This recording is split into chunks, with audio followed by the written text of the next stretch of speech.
Thank you, Professor Kumadas. Sometimes in choosing supervisors, it's just luck. I think when I came to the University of Malaya to look for a supervisor, his door was open, and this is the first door I knocked. And that's all I did. No other reason for picking him.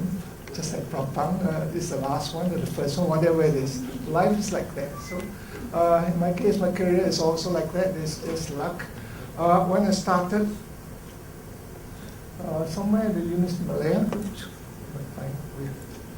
this is about how it looks like the University of Malaya. The building is still there, part of it is still there, the one in the back is still there in the 80s. The front block has been demolished and there's another block. So I joined Prof. Kumadas as a postdoc or researcher. So this is what I did, tin chemistry. So if you want to know what tin chemistry, there's another, you can give a lecture on it. So there are lots of applications for that. For example, in cocoa, they're making chemicals to kill fungi and so on. Paints, as mentioned earlier, in the shipbuilding industry. So, in my case, I started as a bench chemist. So as a bench chemist, we must do things with our hands. So there are things we know. So we have the cation at the top.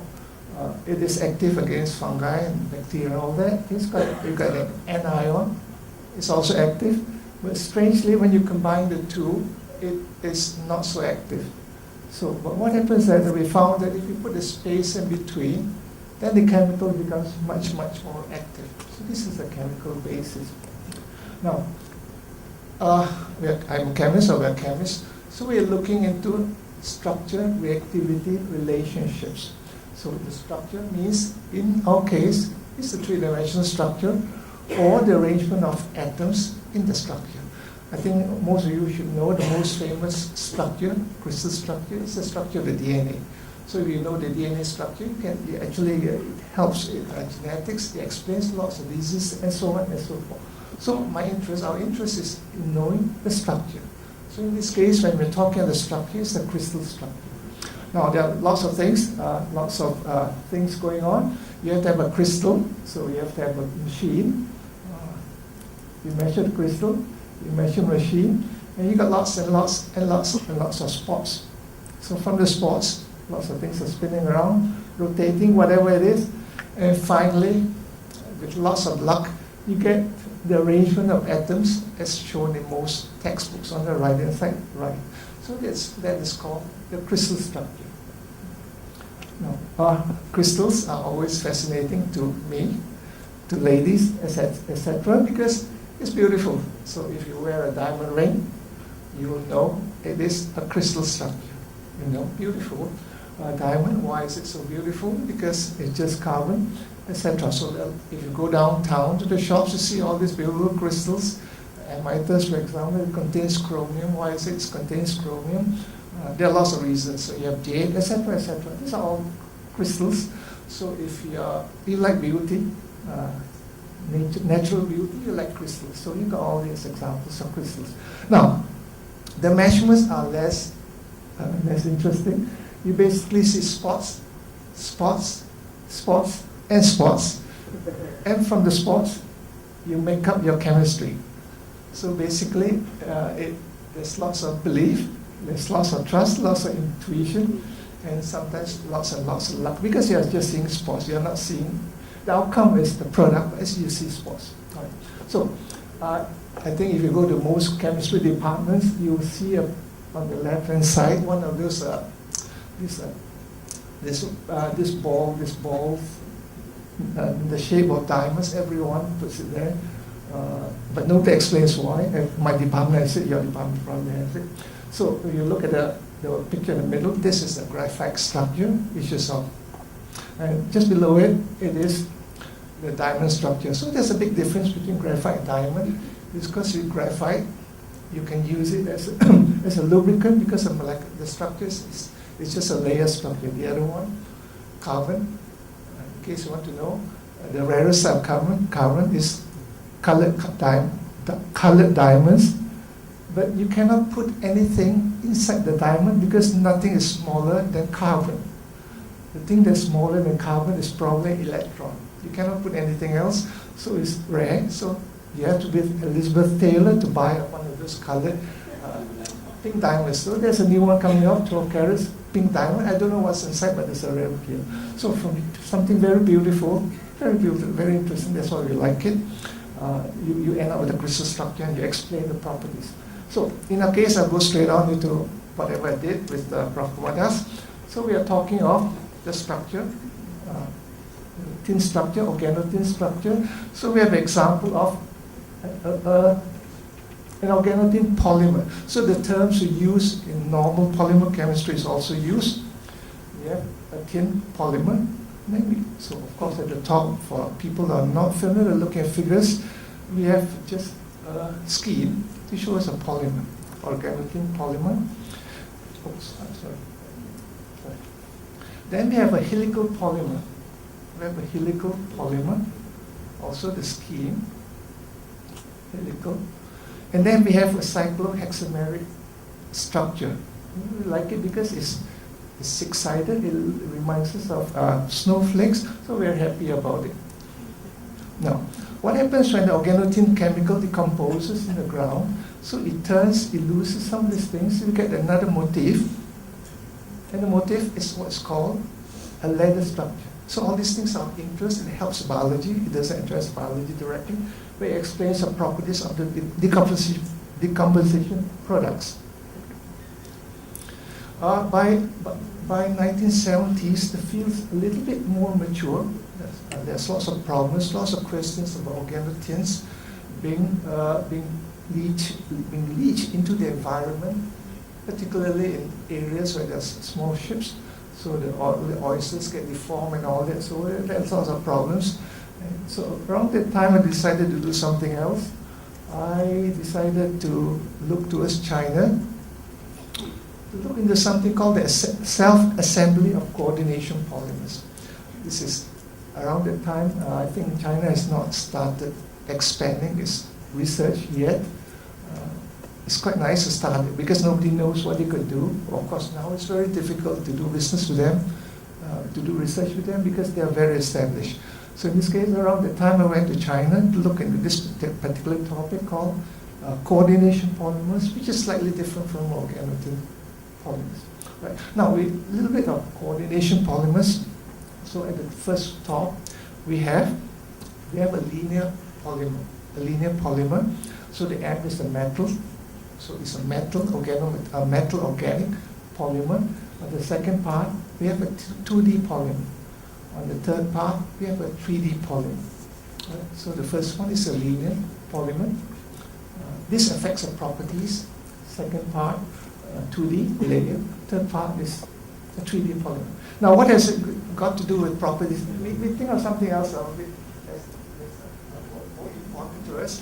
So we all know about flour. Flour is a polymer. So it depends how you prepare your flour. If you pull it, tare it, if you go to the shops downtown, you pull the mee, you get a linear polymer. Linear polymer, the mee is flour. If you do it properly, another way you make roti canai. It is a hand. If you look very carefully, it's a hand motion. The palm motion, not the fingers. The first one's a finger motion. And of course, it tastes like a layer. It must taste like a layer, not like meat. It's the same thing. And finally, if you play around with bread, if you know how to play with bread, especially if you know how to make pao, it is a 3D polymer. Because that expands it, so it tastes like pao. So you cannot say that all the polymers are the same. The properties are all different as given in this particular slide. Right, so think of it next time you eat. Next time you go looking at people making pao, particularly with pao. I like to look at people cooking. Or the pao is actually a thumb motion, not the finger motion, a thumb. You have to look at it. They'll tell you it's a thumb. And that's why the pao tastes good. Okay, enough of this. So coordination polymers is like that. Different types of polymers. So I've given just examples of coordination polymers. Because the properties depend on the structure. It could be linear, it could be 3D, and so on. So if there are cavities, of course, they are used as gas storage, keeping gases, or sometimes as a filter, as a membrane filter. So for example, zeolite is organic polymer, inorganic polymers, zeolites. These are just some things that absorb gases. It's the same thing with coordination polymers, it's the same thing. You can design it, so there are rational syntheses of coordination polymers. There are also people working in the physical aspects of it. So in this case, the chemists, the Chinese chemists, want to know the structure. So the structure, there's only one way to tell, which is three-dimensional crystallography. All right. So what they hope to do, you put something inside, and the molecules will rearrange by themselves. What is hoped for? Molecules assembled to become a useful working device. Whatever. That's the idea of it. And finally, the nature of life can be explained. So these are the ideas, the final theme ideas of making all these coordination polymers. All right. So as I mentioned earlier, so these are special features. They are particularly porous. So, but it cannot be too porous. If the polymer is too porous, then it's not stable. The polymer collapses. So it's about borderline. So if it's about 50% porosity, that's good enough. So despite nature abhorring a vacuum, people still can make it. So you can make all these polymers, but it's basically empty space. So the more empty space it is, the better. So it's illustrated in this particular slide. So in this case, so I just want to talk myself what I found exceptional things with the Chinese people, and how we can develop this type of research, this type of high-impact research that can be published in high-impact journals, and finally, how these numbers, this research, affect the ranking of universities. So, lots of people like to talk stacking. This is chemistry stacking. So things stack very nicely. So I have the picture of a polymer at the top, the pi stacking. So these are tremendous importance for those people doing crystal engineering. They're just packed very nicely where the pi electrons in the benzene ring, the big picture, they're just stacked over another, stacking. It can be slipped slightly, so you have a slight slippage. It affects the properties again, not perfectly slipped, so slippage. And there's another example, it's just slipped very slightly above 20 degrees, but nevertheless there's still pi stacking. Pi stacking, these are very weak interactions, but nevertheless this is how the lizard walks on the walls. They're held by van der Waals forces, not by strong forces. Because if there are strong forces, the lizard cannot move, it's too light, the lizard will fall down the wall. So these are of importance, understanding, stacking, pi interactions, van der Waals interaction. We go on to both an example of this interaction and also of some slippage of this rings. So we have other motifs. Sometimes we can synthesize a chemical, complicated chemical, but we can describe it in very simple terms as a layer structure. So when we describe it as a layer structure, we can immediately see there is a void, a cavity. So once there's a cavity, there's always possibility of knowing, or rather there's interest in knowing the size of the cavities. Because if you know the size, you can know what type of gases can go through the cavity. So I'll take an example of a layer structure where there's a cavity. So there's interest if it's about 3.5 angstroms, because that's where you can keep water. Keep water, there are different properties. Right? So it's an example of a layer motif. So there are lots of other examples. Some beautiful example, a six-sided polymer where there's another big cavity.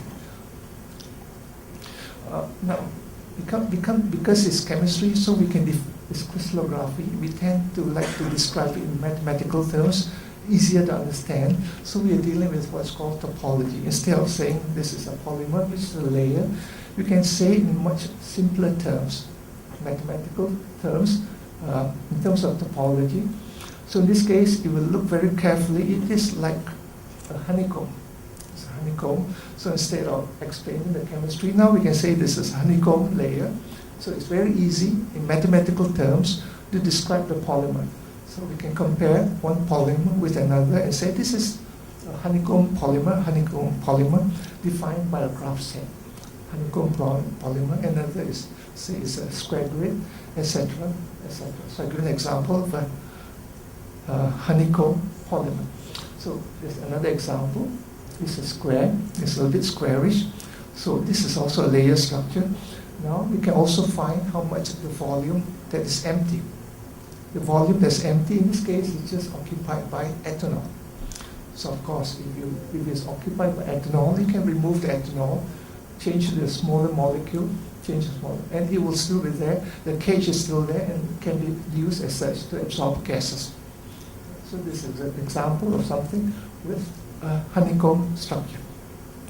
So we also have found lots of things like square grids, very simple. A polymer described at the top in chemical terms, but when you describe it in graph set, it's much easier, a little bit more abstract, but the idea is much simpler. It is called the square grid structure.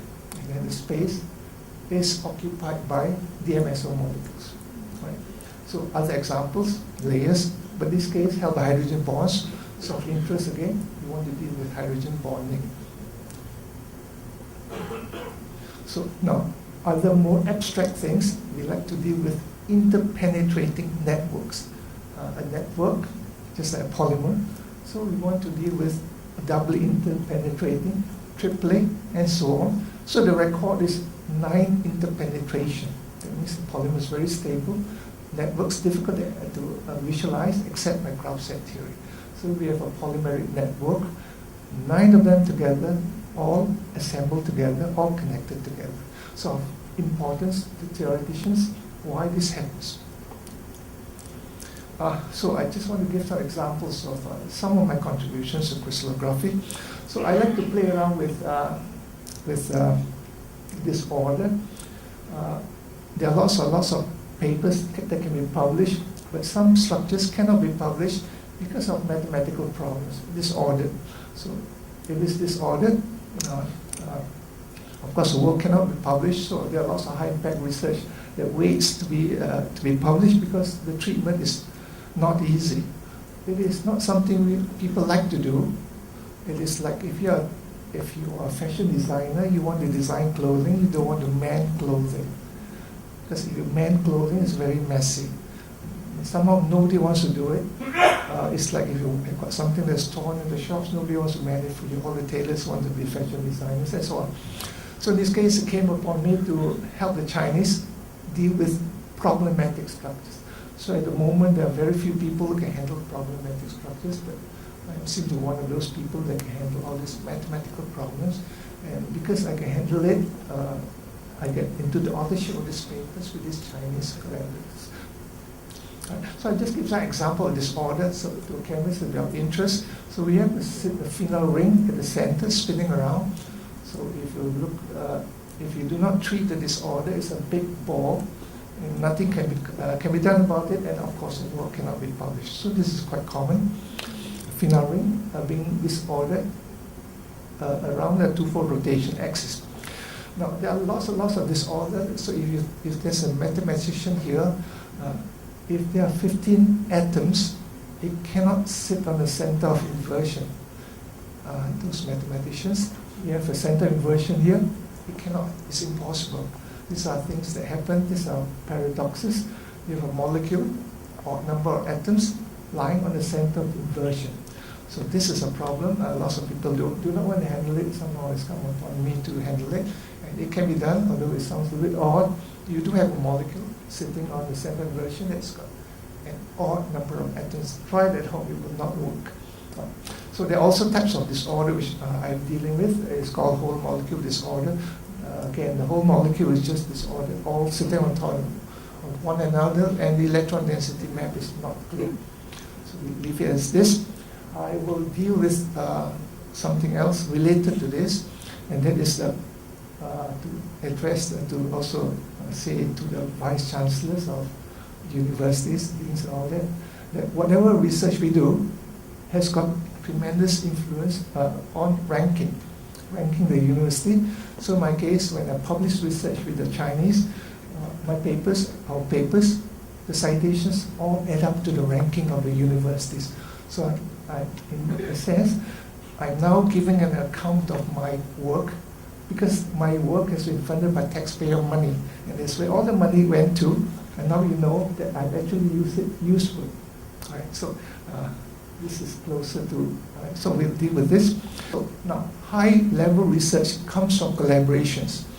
If a person does not collaborate with lots of people overseas, then the amount of citation, number of citations, the impact is low. There are many reasons. If you work with a supervisor elsewhere, we have got 10 students, or we work with Prof. Weng, she's got 10 students, the 10 students will cite our work. So because of that, my ranking, not her ranking, will go up, my units will go up. So it's important to actually deal with collaboration, particularly with people who publish lots of work and have lots and lots of students. So if you were to collaborate, you should try to look for people with lots and lots of students, because the grandchildren will be publishing and referring to our work. This is the point about ranking. So in this case, I've taken a periodic table. Those chemists will recognize it. A periodic table of collaboration, how I deal with it. So I think I want to just mention that there's something called the citations faculty ratio. These things, we academics in the university control it. The infrastructure, all this, we have no control. So the marks given to ranking, 20% in the sciences come from such a thing called citations. What are citations? 2 weeks ago, Whitney Houston died. That means she's not going to sing any song anymore. But it doesn't matter, because her records are still selling. This is like citation. It's like Elvis Presley, somewhere in that era. He's the richest singer alive. Dead. He's the richest singer dead, because his songs are still cited. If he doesn't sing, it doesn't really matter. His songs are still cited. So, although at the moment in our country we are talking of publications, the attendant matter of citations actually more important. It's like having fit with Whitney Houston, Michael Jackson, Elvis Presley. But actually it's the estate that's more important. The citation is more important. But as a simple number, of course we like to say we publish, but it's more important that we are talking of citations, because the numbers, the ranking, the 20% comes from that citation. So in terms of citation, different fields are different. So mathematics is basically, the citations are low. It's the nature of it, there's nothing wrong with it, nothing good or bad. And medicine is usually very high. At the middle, this is just a rough numbers. So chemistry is about in the middle. So that means if I were to collaborate, I would collaborate people who are working in medical sciences as a chemist, because the citations are very high. I would rather not collaborate with someone in mathematics, because it's the nature of it. The numbers come from there. So citations, the papers of course come out. So in UM, as we all know, we have high impact research, HIR. So there's a grant allocation for that, looking at high impact research. So this is the issue we're addressing. So some of the examples which are called high impact research, which are published, is something very common, particularly common of no interest, and it's the structure of saccharin. Everyone takes saccharin for 150 years, nobody knows the structure. The structure is not what it's supposed to be. So in this case, we publish it in the highest possible chemistry journal. So this is a common chemical. Everyone takes it, nobody knows the structure. Now we tell you what the structure is. I've also published something in the medical sciences, but in a chemistry journal. So of course it's not medical, but we offer a reason. So this is a simple drug, epilim, that people take for epilepsy. It's a very simple molecule. Those chemists will know it's a very simple molecule. It's a sodium salt. Well, why is it so effective? We offer a chemical reason. So it can go to the highest possible chemical journal, but not a medical journal. Because the authors like me are not medical people. So it goes high chemical journal. And this is, I think, the only paper where the author dedicates it to people who suffer from epilepsy. It's a very simple drug, beautiful drug. Lots of people take it. Their lives are improved by epilepsy. Right? So of course, the interest is look into synthesis of chemicals, where you can actually put the drug inside a big molecule, a bowl, curcubate. So you put it inside, of course, you take it inside, and everyone's happy. So sometimes you want to be a little bit more elegant, you thread the molecule through, thread it through. So I've drawn it in a different way, so it's more graphic. You thread the molecule through the other substrate, whatever it is. There's something that holds it, carries it. So this is of interest. Right? So recently, some of the things that are particularly important high impact research is one of my collaborators looked into this particular species. I don't know what it is. It's found in Hainan and is able to find something that's particularly acetylcholinease inhibitor, supposedly very, very effective. So we reported that in one of the top journals. I have my collaborators also just, I've isolated some Streptomycin from a certain fungus, I don't know what it is, and it is useful against, I think, so, stomach ulcers. Right? So you can actually combine chemistry with medical science, medical aspects, and publish high-level research, high quality. So this has been communicated to chemical communication. At the moment, what I'm playing around with, it's something very common. So I'm actually playing around with the hydrocortisone. Nobody knows the chemical structure yet. Something very strange that lots of people apply. The hydrocortisone. I also looking into all these other drugs. These are simple drugs. These are of tremendous importance. Here, there's something I want to tell you which cannot be published, so I better tell you first. Some of you, especially older people, are taking one of these things for their bones. I think it's I can't remember glucosamine sulfate, glucosamine chloride. So I have actually done research on that, but it's not publishable because all the drugs are tipu. All of them is glucosamine chloride. Despite what they say, glucosamine chloride, hydrosulfate, glucosamine chloride, sodium chloride, glucosamine chloride, sodium sulfate, etc., etc., etc. Everything's the same, glucosamine hydrochloride. Please don't quote me, it's not cannot be published. The glucosamine, the other things, is just add up to the molecular weight and for advertisement only. I cannot publish that, but I just tell you this. So those who are buying glucosamine sulfate, whatever it is, buy the cheapest. That means with the hydrochloride and the extra things, because actually, I cannot publish, that's why I cannot. It is actually glucosamine chloride, and it's a physical molecule, physical crystal of sodium chloride and sodium sulfate physically sticking there. You can actually isolate the crystal and measure the structure. So I cannot publish it this so advice, right? So we go on. So I think I want to mention some things which comes from the Ministry of Higher Education. So I think it's interested in the citations. So it has listed the 10 most cited articles published with Malaysian addresses. 10 most of it comes from Mohe for the past 30 years. So 10 of them, most of them deal with medical sciences. Most of them, except for one chemistry paper. There's only one chemistry paper. I think the others are geology paper, I'm not sure. But most of them, the reason is medical journals have high impact is because medicine is particularly important, particularly with cancer, etc., etc. So it's very difficult for the physical sciences like chemistry to get into the top cited things. So about that, so I'm quite proud of this. So in my case, I just some of the highly cited papers, about 200 or 300 citations. It's quite difficult to obtain these type of citations. In UN, among other things, for Professor Emeritus, among other aspects, I think 300 citations are required. 300 citations for a person to be nominated as Emeritus Professor. So the amount of citations, I think, is quite good with the Chinese collaborators. So some of these collaborations is called high impact research. So they deal with impact factors, impact factor numbers. And this comes about largely from collaboration. Because it's very difficult to do things within our own university.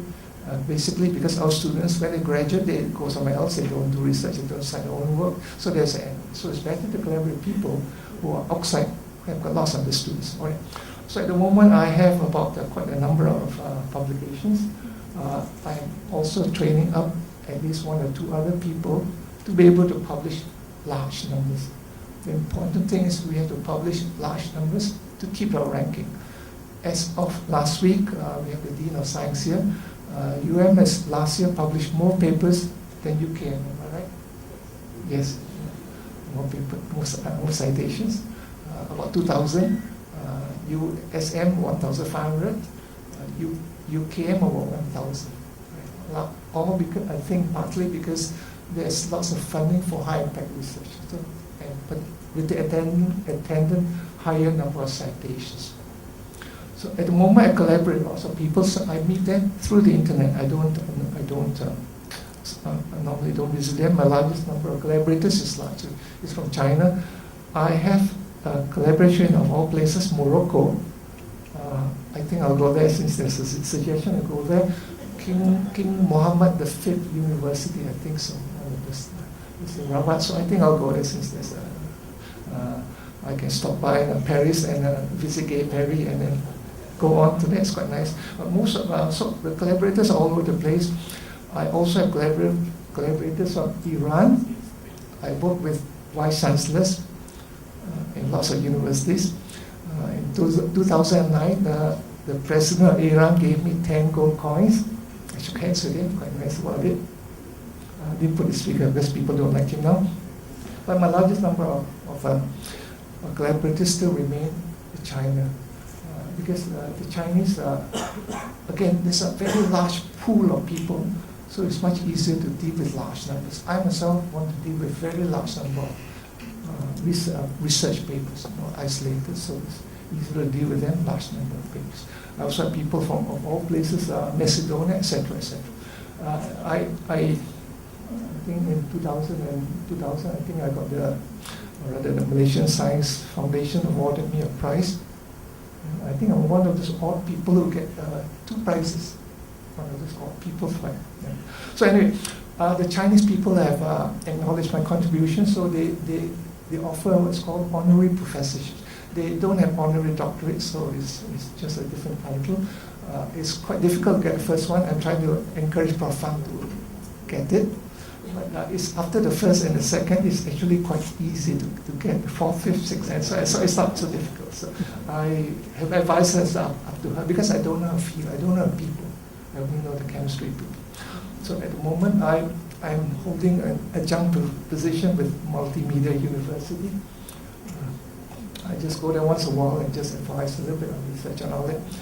I have a position with all places, King Abdulaziz University in Jeddah. Quite nice place, lots of desert. Very close to Mecca. I look at Mecca, I look at it this way, I look through the plane, and I'm supposed to go there once a while. So all the research I did, they are now acknowledged in the authorship. They all appear as authorship, my collaborators. I thank them, and also I thank you for your attention. Thank you very much.